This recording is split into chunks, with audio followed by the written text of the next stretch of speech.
នឹងភ្ជាប់ទៅអ្នកស្រីទិតកំហ៊ុនផ្ទាល់តែម្ដងបាទសូមជម្រាបសួរអ្នកស្រីទិតកំហ៊ុនពីសហរដ្ឋអាមេរិកបាទ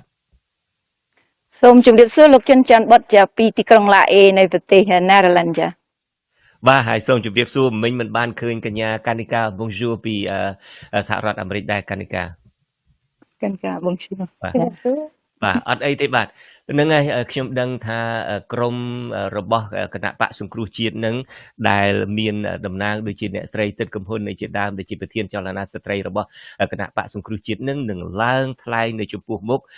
អង្គការចលនានយោបាយសេរីនិយមដែលគេប្រជុំលើកទី209នេះតើអ្នកស្រីនឹងមានអ្វីទៅឡើងរៀបរាប់ប្រាប់សមាជិកតាមពិតនៅអង្គការនេះមានសមាជិកទាំងអស់នឹងដល់តែ111ឯនោះរួមមានគណៈបកនយោបាយរួមមានអង្គការសង្គមស៊ីវិលផងអ្នកស្រីត្រៀមប្រាប់គេបែបណាខ្លះបាទចាយើងមកថ្ងៃនេះយើងមកក្នុងនាមជាគណៈបកសង្គ្រោះជាតិដែលយើងដឹងហើយលោកជន បទបានមានប្រសាសន៍ហើយរៀបរាប់ថាគណៈបកសង្គ្រោះជាតិគឺជាសមាជិកមួយនៅក្នុងអង្គការ International Liberal នេះ International Liberal គឺអង្គការអ្នកសេរីនិយមអន្តរជាតិនេះគឺយើងមកគឺដើម្បីយកនៅសេចក្តី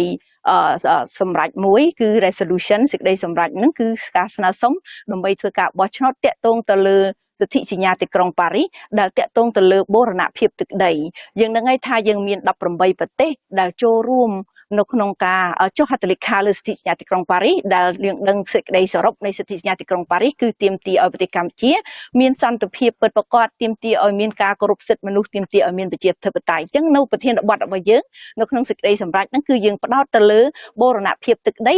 និងសិទ្ធិនិងប្រជាធិបតេយ្យអនាគតសម្រាប់ប្រទេសកម្ពុជាដែលនៅក្នុងនោះ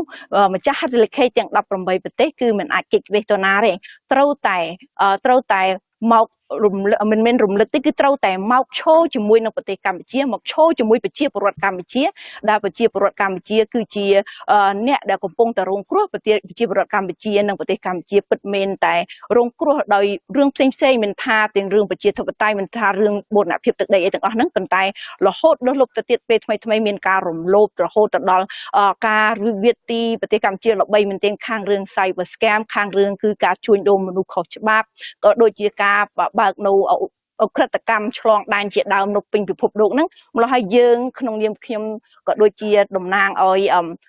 គណៈបកសង្គ្រោះជាតិដែលនៅក្នុងនេះគណៈការក៏ដូចជាសមាជិកផ្សេងទៀតយើងចូលរួមទាំងអស់គ្នាហើយនៅក្នុងនាមថ្នាក់ដឹកនាំដែលយើងដឹងឲ្យគណៈបកសង្គ្រោះជាតិគឺជាអ្នកដែលបង្កើតឲ្យមានសមាជិកនៅក្នុងអង្គការនៃអន្តរជាតិ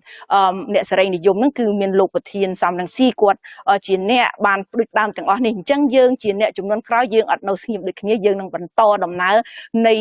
ប្រជាធិបតេយ្យព្រោះអីប្រលឹងរបស់យើងគឺសិទ្ធិសញ្ញាទីក្រុងប៉ារីសដែលសិទ្ធិសញ្ញាទីក្រុងប៉ារីសគឺជាយន្តតែមួយគត់ដែលយើងអាចឲ្យប្រទេស18ប្រទេសហ្នឹងគឺត្រូវតែចូលរួមដល់លឺអញ្ចឹងយើងមកនេះយើងក្នុងនាមយើងនាំសារយើងតាក់ទងទៅដល់បណ្ដាប្រទេសផ្សេងជាពិសេសប្រទេសនៅហូឡង់នេះតែម្ដងដែលមានទីស្នាក់ការក៏ដូចជាមានទីស្នាក់ការនៃ ICJ ក៏ដូចជាមាន ICC គឺខាងបទអក្រិតកម្មការគម្រាមកំហែងអីទាំងអស់ហ្នឹងគឺយើងមាននៅទីនេះទាំងអស់អញ្ចឹងយើងមកនេះដើម្បីធ្វើជាមិត្តនៅបណ្ដាប្រទេសផ្សេងជាពិសេសនៅក្នុងសហភាពអឺរ៉ុបនេះដើម្បីឲ្យគេដឹងឮថាគុំទុកប្រទេសកម្ពុជាចោលប្រទេសកម្ពុជាគឺត្រូវតែយកមកនិយាយពីព្រោះអ្នកទាំងអស់ហ្នឹងគឺមាននៅក្នុងការចុះហត្ថលើសិទ្ធិសញ្ញាទីក្រុងប៉ារីសទាំង18ប្រទេសហ្នឹងចា៎បាទឥឡូវនេះសូមបើកវងកញ្ចក់និយាយរឿងផ្សេងមួយទៀតបន្តិចក្រៅតែពីចូលរួមកិច្ចប្រជុំរបស់ចលនានយោបាយសេរីនិយមអន្តរជាតិនេះខ្ញុំក៏បានឃើញគេបង្ហោះជាហូរហែ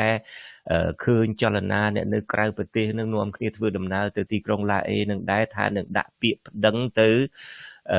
ICJ International Court of Justice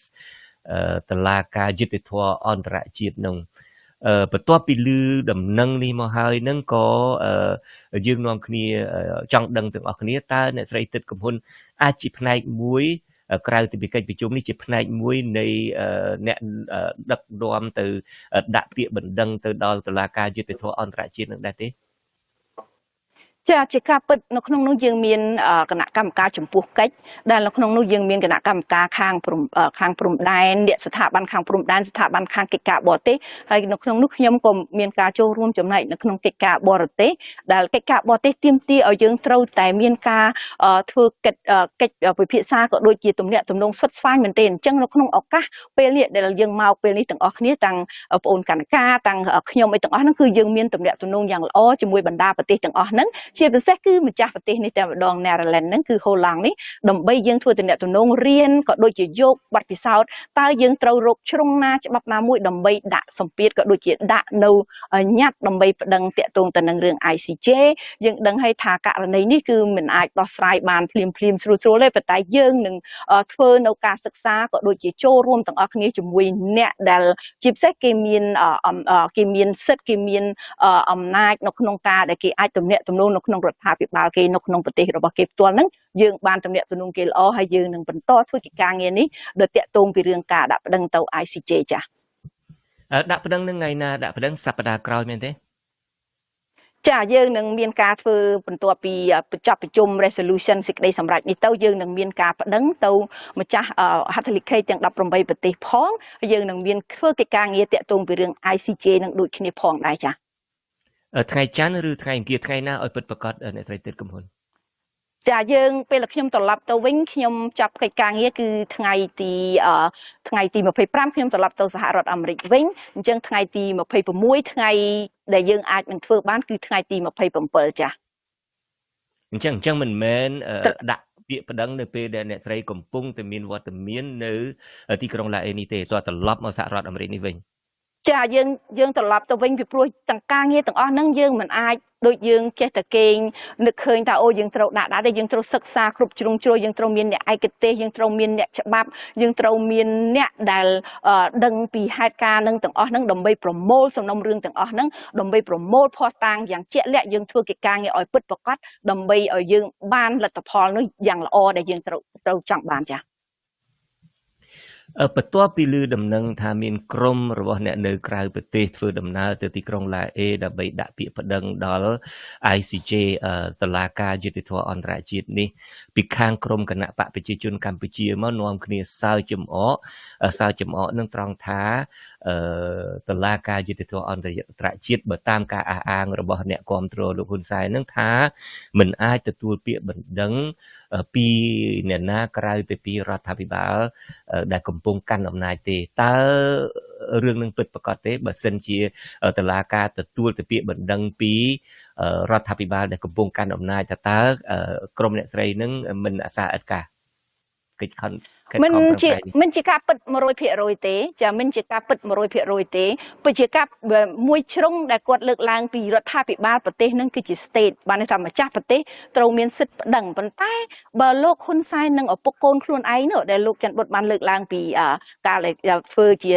introduction មកការណែនាំមកគឺអត់បានរវីរវល់ហើយបងប្អូនខ្មែរក៏ឃើញទូទាំងពិភពលោកថាគាត់មិនខ្វល់មិនរវល់មិនខ្ចីដាក់ពាក្យពីព្រោះរឿងនេះវាត្រូវបញ្ចប់តាំងពីយូរបន្តែដោយសារតែមិនមានសំណើដាក់ប្តឹងដោយការឆ្នាំ2011យើងឃើញគេពេលដែលបានប្តឹងទៅវាមានជោគជ័យមែនប៉ុន្តែបើគាត់មិនប្តឹងយើងដែលជាសម្លេងប្រជាពលរដ្ឋមានសិទ្ធិនៅក្នុងការដែលយើងអាចប្តឹងបានដោយតាក់ទងជាមួយនឹងបណ្ដាប្រទេសផ្សេងទៀតដែលគេមានជំហរផ្អែកលើ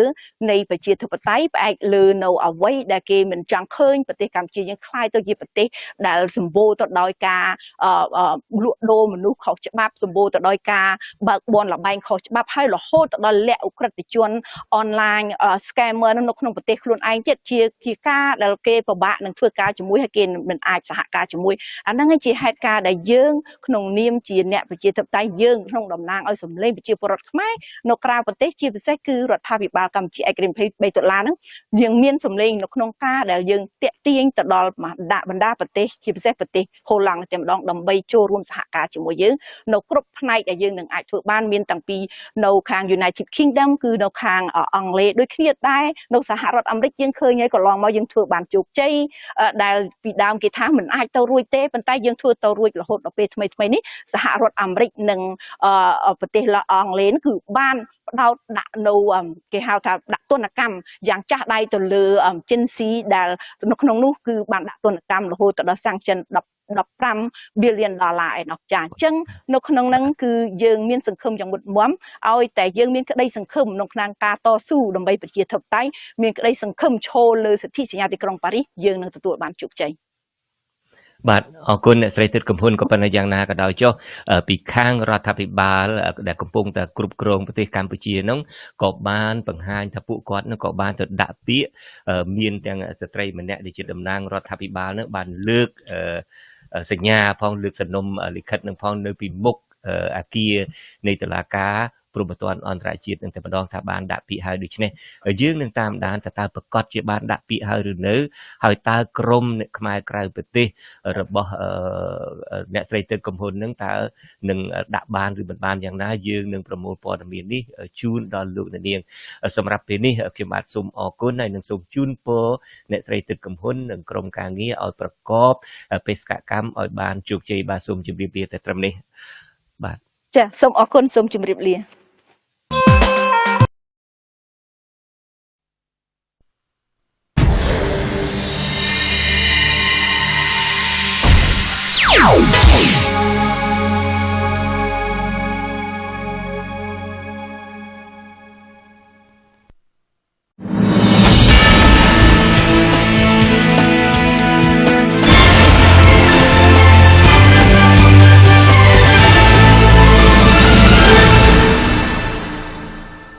កម្ពុជាគឺជាលើកទី1ដែលអ្វីខ្ញុំជម្រាបសូមគោរពបងប្អូនជនរួមជាតិដែលកំពុងតែស្ដាប់បងប្អូននេះ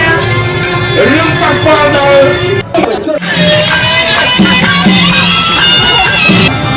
ប៉ុនខ្ញុំសុំឲ្យយើងទាំងគ្នាប្រែខ្លាចអើយបើក្រមុំផងអើយយ៉ាងណាក៏ផង